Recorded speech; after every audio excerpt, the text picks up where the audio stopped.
Hello guys, আপনাদের কাছে যদি OnePlus Nord C3 মোবাইল থেকে থাকে তাহলে আপনাদের জন্য একটি সুখবর রয়েছে। আপনারা কিন্তু 1-2 দিনের মধ্যেই এই নতুন ফিচারটি পেয়ে যাবেন এবং সেই ফিচারটি কি দেখুন, AI ইরেজার বলে। সকলেই ভেবেছিল যে এটি Android 15 এর পরে আসবে, কিন্তু এই ফিচারটি অলরেডি রোল আউট করে দিয়েছে। আপনারা কিন্তু 1-2 দিনের মধ্যেই কিন্তু এই ফিচারটি পেয়ে যাবেন। আপনারা যখনই গ্যালারিতে কোনো কিছু ফটো এডিট করতে যাবেন ঠিক সেই সময়ে কিন্তু এই অপশনটি পেয়ে যাবেন AI ইরেজার বলে। তো এই অপশনটি কিন্তু এমনি আসবে না, একটা কিন্তু সেটিংস অন করতে হবে। তো কোন সেই সেটিংটি অন করলে এই ফিচারটি আপনারা পাবেন, কিংবা এই ফিচারটিকে কিভাবে আপনারা এনাবেল করতে পারবেন, কিংবা এই ফিচারটি আপনাদের কিভাবে কাজ করবে, সমস্ত কিছুই জানাবো আজকের এই ভিডিওটিতে। তাই জন্য পুরো ভিডিওটি অবশ্যই দেখতে থাকুন। তো হ্যালো গাইস, আমি সৌরভ, আপনারা দেখছেন ইস্যুটেক। চলো শুরু করা যাক।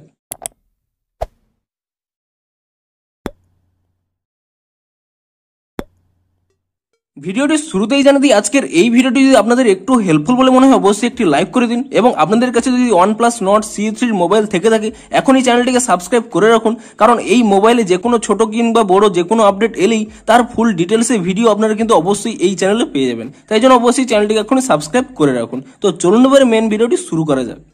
তো আপনারা যদি আপনাদের গ্যালারিটি ওপেন করে নিয়ে কোনো একটি ফটো এডিট করতে চান তাহলে কিন্তু এই AI ইরেজারের অপশনটি পাবেন, কিন্তু প্রথমেই কিন্তু আপনারা এই অপশনটি পাবেন না। এই অপশনটিকে আনার জন্য একটি কিন্তু সেটিংস অন করতে হবে। তো কি সেই সেটিংস দেখুন, আপনারা প্রথমে কি করবেন, এখান থেকে ব্যাক করে নেবেন এবং আপনাদের মোবাইলে যে সেটিংস অ্যাপটি রয়েছে আপনি সেই সেটিংস অ্যাপটিকে ওপেন করে নেবেন, এবং তারপরে কি করবেন, এখানে নিচের দিকে স্ক্রল করে নেবেন। এখানে একটি অপশন পেয়ে যাবেন অ্যাডিশনাল সেটিংস বলে, আপনি সেই অ্যাডিশনাল সেটিংসে ক্লিক করে নেবেন এবং তারপরে একেবারে নিচের দিকে স্ক্রল করে নেবেন।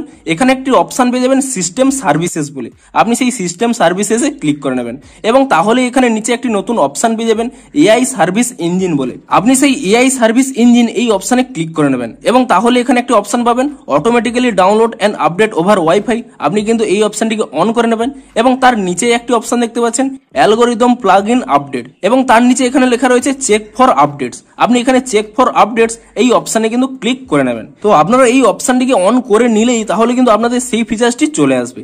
এবারে সেই ফিচারটিকে আপনারা এনাবেল করবেন কি করে, তার জন্য আপনারা প্রথমে এখানে গ্যালারি অ্যাপসটিকে ওপেন করে নেবেন, তারপরে যে কোনো একটি ফটো সিলেক্ট করে নেবেন এবং তারপরে যদি আপনারা এডিট অপশনে ক্লিক করে নেন তাহলেই কিন্তু এখানে একটি অপশন পেয়ে যাবেন দেখুন AI ইরেজার বলে, কিন্তু আপনাদের এখানে কিন্তু একটি ডাউনলোড করতে বলছে। আপনারা কি করবেন, এই ডাউনলোড অপশনে ক্লিক করে নেবেন এবং তাহলে কিন্তু এরকম একটি পপআপ শো করবে স্টেটমেন্ট অফ ইউজ বলে, আপনি এখানে এগ্রি এন্ড কন্টিনিউতে ক্লিক করে নেবেন এবং তাহলে এখানে দেখাচ্ছে দেখুন আপনাকে কিন্তু এই AI ইরেজার প্লাগইন এটি কিন্তু ডাউনলোড করতে বলছে। আপনাদের 66.7 MB কিন্তু এখানে ডাটাটি প্রয়োজন হবে এবং মিনিমাম কিন্তু 27 সেকেন্ড টাইম লাগবে। তো আপনারা কি করবেন, এখানে ডাউনলোড এন্ড আপডেট এই অপশনে ক্লিক করে নেবেন এবং তাহলেই কিছুক্ষণ আপডেট হওয়ার পরে এখানে আপনারা দেখতেই পাবেন যে অ্যালগোরিদম প্লাগ ইন ডাউনলোডেড, অর্থাৎ আপনাদের কিন্তু এই ফিচারটিকে এনাবেল হয়ে গেছে। তো আপনারা কি করবেন, এখানে গট ইট অপশনে ক্লিক করে নেবেন এবং তাহলেই দেখতে পাচ্ছেন এখানে কিন্তু AI ইরেজারের সেই অপশনটি কিন্তু এনাবেল হয়ে গেছে। এবং তারপর যদি আপনারা এখানে AI ইরেজারে ক্লিক করে নেন তাহলে কিন্তু এরকম একটি পপআপ আপনারা দেখতে পাবেন। এখানে কি কি ফিচার্স রয়েছে সেগুলোই জানাচ্ছে দেখুন, স্মার্ট লেসো বলে, এবং তারপরে আরো কি ফিচার্স রয়েছে পেন্ড ওভার, এবং আরো কি ফিচার্স রয়েছে রিমুভ পিপল বলে। তো এই তিনটি নতুন ফিচার্স কিন্তু আপনারা এই AI ইরেজারে করতে পারবেন। তো আপনারা তারপরে কি করবেন, এখানে ওকে অপশনে ক্লিক করে নেবেন। তো এবারে দেখুন সেই তিনটি অপশন কিন্তু এখানে চলে এসেছে দেখুন, স্মার্ট লেসো, পেন্ড ওভার এবং রিমুভ পিপল। তো এই তিনটি ফিচার্স কিভাবে কাজ করে তা আপনারা দেখুন। তো মূলত এই যে স্মার্ট লেসো এই অপশনটি রয়েছে সেই অপশনের দ্বারা কিরকম রিমুভ হয়, আপনি ধরুন কোনো একটি অবজেক্ট এখানে রিমুভ করতে চাইছেন, তো সেখানে আপনাদের কিন্তু একটি সার্কেল ক্রিয়েট করে নিতে হবে,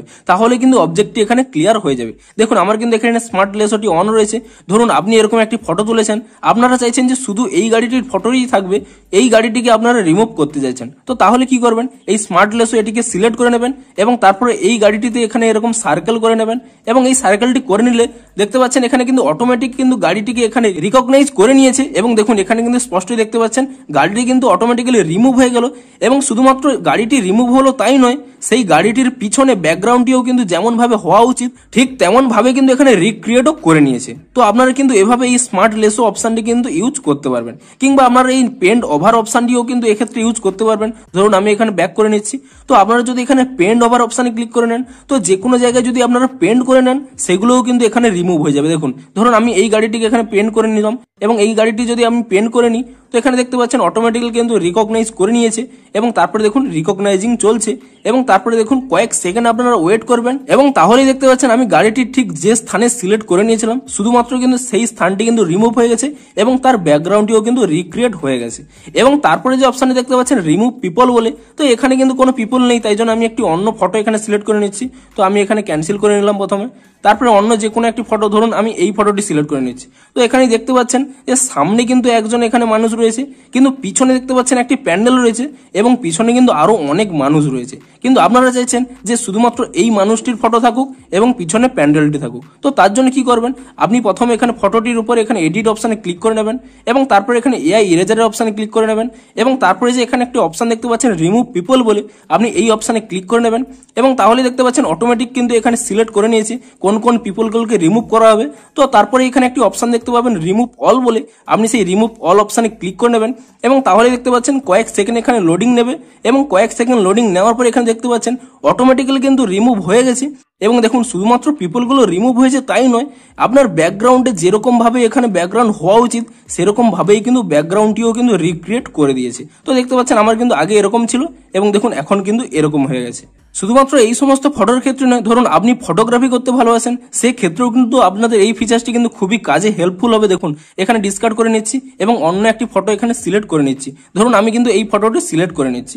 তো আপনারা এখানে দেখতেই পাচ্ছেন যে খুব সুন্দর এখানে ব্যাকগ্রাউন্ড রয়েছে, কিন্তু আপনারা চাইছেন যে এখানে যে সামনে মানুষগুলো রয়েছে তা কিন্তু রিমুভ করতে। তো তার জন্য কি করবেন, আপনি প্রথমে এখানে গ্যালারিতে চলে আসবেন এবং তারপরে এখানে এডিট অপশানে ক্লিক করে নেবেন এবং তারপরে এখানে এআই ইরেজার অপশানে ক্লিক করে নেবেন এবং তারপরে এখানে যদি আপনারা রিমুভ পিপলে ক্লিক করে নেন তাহলে কিন্তু দেখতে পাচ্ছেন অটোমেটিক্যালি কিন্তু এখানে ডিটেক্ট হয়ে গেছে কোন কোন পিপলকে রিমুভ করতে হবে। তো তারপরে আপনারা এখানে রিমুভ অল এই অপশানে ক্লিক করে নেবেন এবং তাহলে দেখতে পাচ্ছেন কয়েক সেকেন্ড এখানে রিমুভিং বলে পপ আপ উঠছে, কয়েক সেকেন্ড আপনারা ওয়েট করে নিলেই এখানে দেখতে পাচ্ছেন কিন্তু মানুষগুলো কিন্তু এখানে রিমুভ হয়ে গেল এবং দেখুন ব্যাকগ্রাউন্ডটিও কিন্তু রিক্রিয়েট করে দিয়েছে যাতে আপনাদের ফটোটিও কিন্তু খুব সুন্দর হয়ে গেছে। তো প্রথমেই দেখতে পাচ্ছেন আপনাদের এরকম ফটো ছিল এবং তারপরে দেখতে পাচ্ছেন এরকম ফটো হয়ে গেছে। এবং ধরুন আপনারা হয়তো কোথাও বেড়াতে গেছেন এবং ধরুন কোনো হয়তো ঠাকুরের প্যান্ডেল দেখতে গেছেন, তো আপনারা দেখুন সেই ফটোটিও কিভাবে আপনারা ভালোভাবে এডিট করতে পারবেন। দেখুন এখানে আমি ব্যাক করে নিচ্ছি, তো দেখুন এইরকম একটা এই প্যান্ডেলটা আমি সিলেক্ট করে নিচ্ছি। তো এখানে দেখতেই পাচ্ছেন যে একটি প্যান্ডেলের ফটো তোলা হয়েছে, কিন্তু দেখতে পাচ্ছেন সামনে কিন্তু অনেক মানুষ রয়েছে এবং তাই জন্যই কিন্তু আপনাদের এই প্যান্ডেলটি কিন্তু ভালো বোঝা যাচ্ছে না। তো আপনারা চাইলে কিন্তু এই সমস্ত মানুষগুলোকে কিন্তু এখানে রিমুভ করতে পারেন। তো আপনারা তার জন্য কি করবেন, এখানে এডিট অপশানে ক্লিক করে নেবেন এবং তারপর এখানে এআই ইরেজার অপশানে ক্লিক করে নেবেন এবং তারপর এখানে রিমুভ পিপলে ক্লিক করে নেবেন এবং তাহলেই দেখতে পাচ্ছেন এখানে কিন্তু অটোমেটিক্যালি এখানে সিলেক্ট করে নিল কোন কোন ব্যক্তিকে এখানে রিমুভ করবে। তো তারপর এখানে আপনারা রিমুভ অল বলে যে অপশানটি পেয়ে যাবেন, আপনি তার উপরে ক্লিক করে নেবেন এবং তাহলেই দেখতে পাচ্ছেন কয়েক সেকেন্ড এখানে লোডিং নেওয়ার সাথে সাথে এখানে দেখতে পাচ্ছেন মানুষগুলো কিন্তু এখানে রিমুভ হয়ে গেল। এমনকি শুধুমাত্র মানুষগুলো রিমুভ হলো তাই নয়, এখানে মানুষগুলো না থাকার ফলে যে ব্যাকগ্রাউন্ডটি হওয়ার কথা সেই ব্যাকগ্রাউন্ডটিও কিন্তু এখানে দেখুন রিক্রিয়েট করে দিয়েছে। তো এখানে দেখতে পাচ্ছেন আগে এরকম ছিল, মানুষজন এখানে ভর্তি, প্যান্ডেলটি দেখা যাচ্ছিল না, কিন্তু এখন দেখতে পাচ্ছেন কোনো মানুষজনই এখানে নেই এবং কিন্তু তা কিন্তু পুরো রাস্তাটি কিন্তু রিক্রিয়েট করে দিয়েছে এবং যেটি পুরো 100% কিন্তু অরিজিনালি মনে হচ্ছে। তো আপনারাও কিন্তু এভাবে এআই ইরেজারের মাধ্যমে আপনারা কিন্তু এই তিনটি মুড পেয়ে যাবেন। স্মার্ট লেসো অর্থাৎ আপনারা সার্কেল করে নিলে সেই সমস্ত অবজেক্টকে ডিলিট করতে পারবেন, কিংবা এখানে পেন্ড ওভার অর্থাৎ আপনারা যদি এখানে পেন্ড করে নেন সেই অবজেক্টটিও এখানে রিমুভ হয়ে যাবে, কিংবা এখানে কিন্তু রিমুভ পিপল অর্থাৎ এখানে কিন্তু সমস্ত পিপলকে কিন্তু রিমুভ করে দেবে। তো এই তিনটি ফিচার্স কিন্তু আপনারা ইউজ করতে পারবেন। আপনাদের ভিডিওটির প্রথমেই জানিয়েছি এই ফিচার্সটিকে কিভাবে আপনারা এনাবেল করতে পারবেন, সেই স্টেপগুলি আপনারা ফলো করে নিন, তাহলে কিন্তু আপনারাও এই অপশনটি পেয়ে যাবেন। এবং ভিডিওটির নিচে কমেন্ট করে জানান যে আপনারা এই অপশনটি আগে অলরেডি পেয়ে গেছেন কিনা, এবং যদি না পেয়ে থাকেন তাহলে কিন্তু এই স্টেপগুলি ফলো করুন, তাহলে কিন্তু অবশ্যই এই ফিচার্সটি পেয়ে যাবেন। এবং অবশ্যই ভিডিওটির নিচে কমেন্ট করে জানান যে আপনাদের এই ফিচার্সটি কতটি হেল্পফুল হবে। এবং ভিডিওটি যদি একটু হেল্পফুল বলে মনে হয় অবশ্যই একটি লাইক করে দিন। দেখা হচ্ছে OnePlus Nord CE3 আরো কোনো নতুন আপডেটের ফুল ডিটেলস ভিডিওর সাথে। Thanks for watching.